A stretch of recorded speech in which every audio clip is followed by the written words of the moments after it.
Well, today is Friday the 14th of July. Hopefully this is loud enough. I'm sitting a little bit further back than usual. Hang on. Today is Friday the 14th of July. I'm recording this at about 10 p.m. It has been 156 days, or 5 months and 6 days since I started HRT, and a little bit after that since I came out. I came out like almost exactly 5 months ago now. I How do I feel? I feel tired. You know, I had an exam today, and a group of people went out and had some drinks afterwards, and we went to this place called like Busker's Bar in town, and God bless my friends. Like, I know that this is not a thing that everyone looks out for, but like, and in fairness, I should have looked out for it myself, because I didn't really know this place before. I just thought it looked fun. Um, but I got there, and it was just the straightest, most male bar I think I've ever been to. It was like there was a boxing machine, and you go up and punch it, and I could feel when people punch the boxing machine, like it was like reverberating through the floor, and there were people like shouting out and like, you know, heckling each other and shit like that. It was just, I felt. I'm not saying that like I'm the one who came into their space. It's not like this is a gay bar and I just didn't get the thing that I should have expected. But I've never felt like I've stuck out like more of a sore thumb in a place where like everyone is expected to be straight and everyone's expected to be masculine. It's like I've never actually felt this feeling before. That this feeling of like there's no way I belong here. I feel like any interaction I was going to have with people here is going to be negative. It just sucked. It just sucked that I felt like it was just really obvious to me that I don't belong. And then I just like started, then coworkers started talking. I couldn't hear them over the music. I didn't know how to approach anyone. I feel like there's only like a handful of people I feel like I can really speak to in work. Um, and even then, I can't speak to them about everything. But like, I know I don't pass as a woman. I know that, like, even in listening to my voice and stuff like that, I know this doesn't sound like a woman's voice. I know that, like, my height is not feminine, my shoulders aren't feminine. There's so much that HRT has given me, but there is so much it can't. It's, it just hurts to think about all the things that, like, that I should have, that I, that I, that, like, that everyone else has. And, and I just don't. You know, I'm never going to be able to carry children, for example, like most women. I'm never going to be able to, like, I'm never going to be able to lose my height. I'm never going to be able to. It's just, I just feel so fucking negative right now, and I think it's because of just, maybe it's just because I've been working too much. Maybe it's because maybe it's just because I'm genuinely tired. But like, I feel like the world is just not fair right now, and it's the thing that really hurt me to read today, and the reason I felt like taking this video on, was because uh, just lately I feel like there has been a lot of people who do not get it. I was watching. This is something I have to make another video on.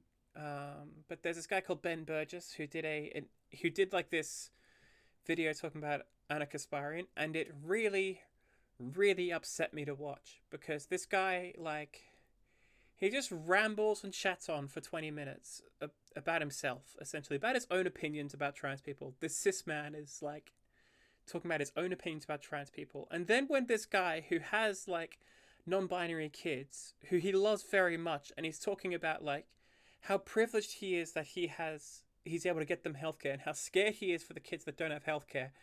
this motherfucker just comes and talks right over him. And this is what I feel like I'm getting from our allies. I feel like even the people who are like trying to be on the side of trans people, like they just don't want to actually listen to us. They want to advocate for us, but they don't want to fight with us. And that's like when I hear that from people who are supposed to be the liberals, it's like it's it's so frustrating. I feel frustrated. I feel frustrated that like I feel that my life I was trying to like find a point in my history in which I definitely started coming out as trans. Because it was not February 15th. I say that because February 15th is the day I publicly came out as trans, but I was making preparations before then. I'd already started getting HRT and I started lasering my face and stuff like that. I've been talking to my sister about it. Um,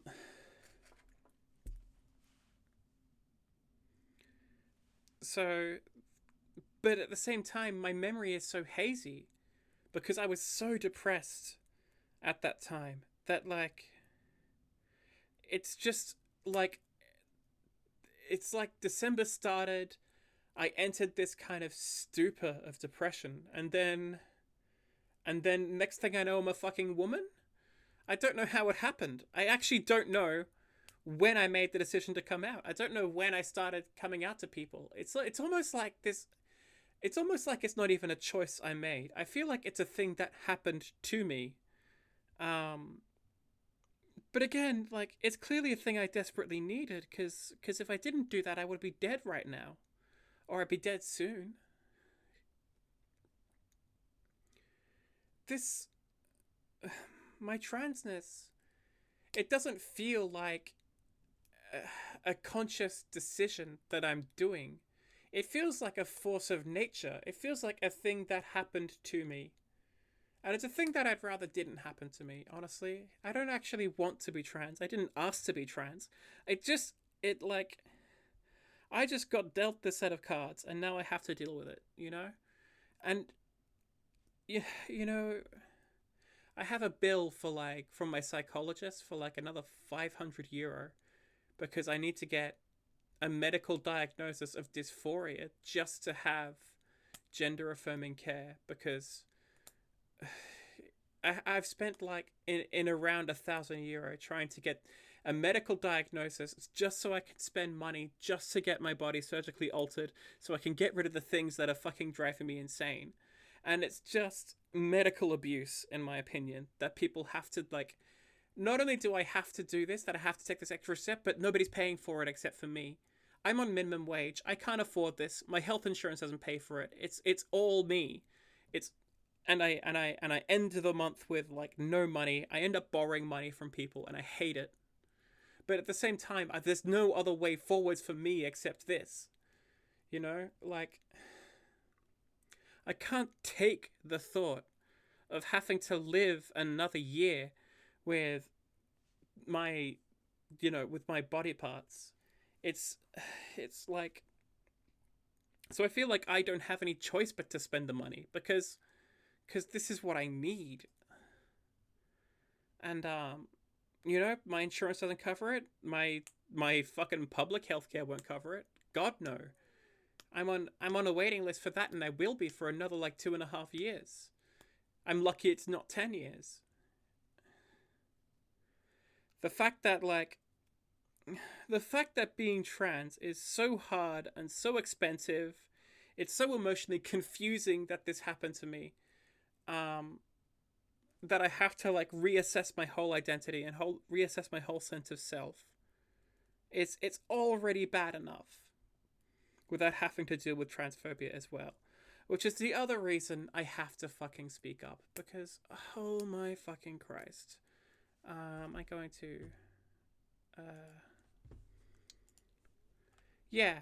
This was an event that happened yesterday at 3 p.m. Children terrified as anti-LGBT protesters storm a Kerry library. It was the scariest I've ever felt as a gay person.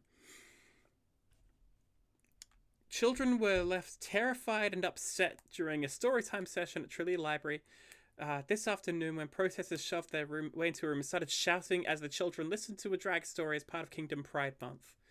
One of the men present said, "It was the most frightened I've ever been as a gay person. It was terrifying." The incident lasted until the guards arrived.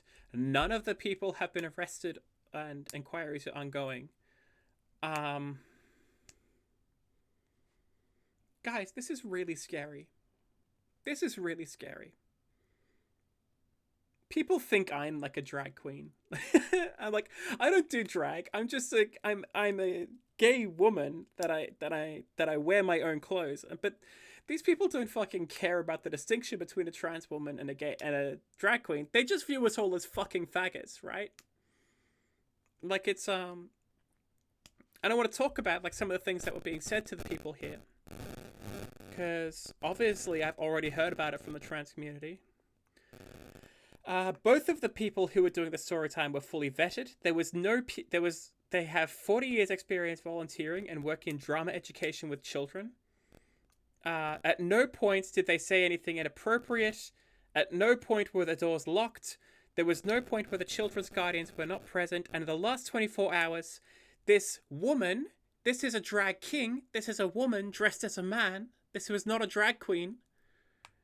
In the last 24 hours, I have read assertions that I am simultaneously a large man dressed up as a prostitute with a large unmistakable woman with a fake mustache, that I forced children's eyes open to watch me perform sex acts on my puppet, that I'm a pedophile and a child groomer, that I showed children pornographic material, that I'm not to be trusted around children. This has all been very distressing and hurtful.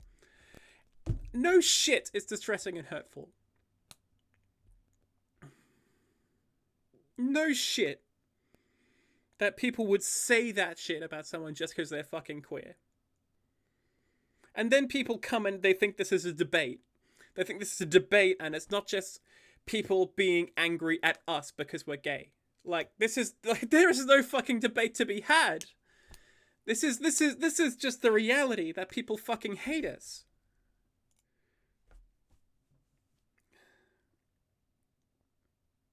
There's no part of what people were saying about these people that were true, because they don't fucking care what the truth is. It's just that they don't like us. And I'm so tired. I'm so tired of having to spend money and being out of money to be myself, to spend money to be myself, to fucking live. And that's already such a fucking difficult situation for me. And then people have to come and make it worse. People have to come and make it worse for my queer brothers and sisters. People that like do not deserve this treatment. And then and the whole point of acts like that is it's to intimidate me. So the next time I go into a fucking bar with my friends after work or something like that I should feel afraid. And I am afraid. I fucking hate feeling afraid for doing nothing wrong except being born. Just being born.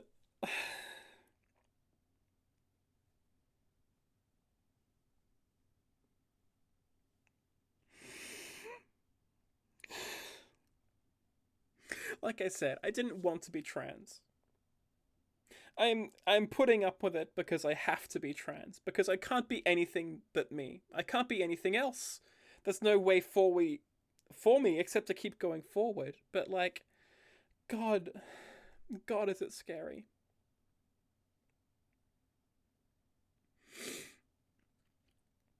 God, do I just hate that people like this successfully scare me.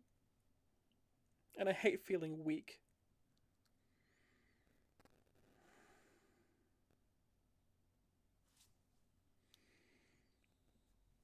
Ugh.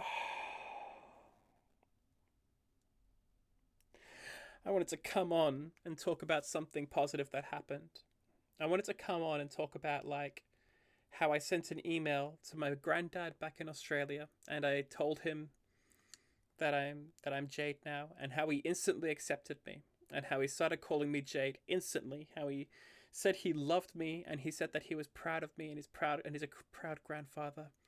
And I just wish that was the only thing I had to come on today and tell you. I wish I could come on and talk about the joy I'm getting from HRT, how happy I am to see my progress in the mirror. And yet, I have to fucking spoil it because some people just cannot leave us alone.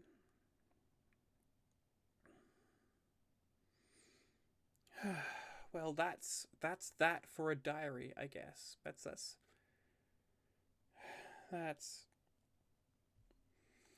that's all that happened. I can't wait for YouTube to strike this video because of my use of the F slur and yeah, the F slur in self description. Like they're gonna come for every black person that uses the N slur. No, they'll fucking come for me. Just fucking mark my words.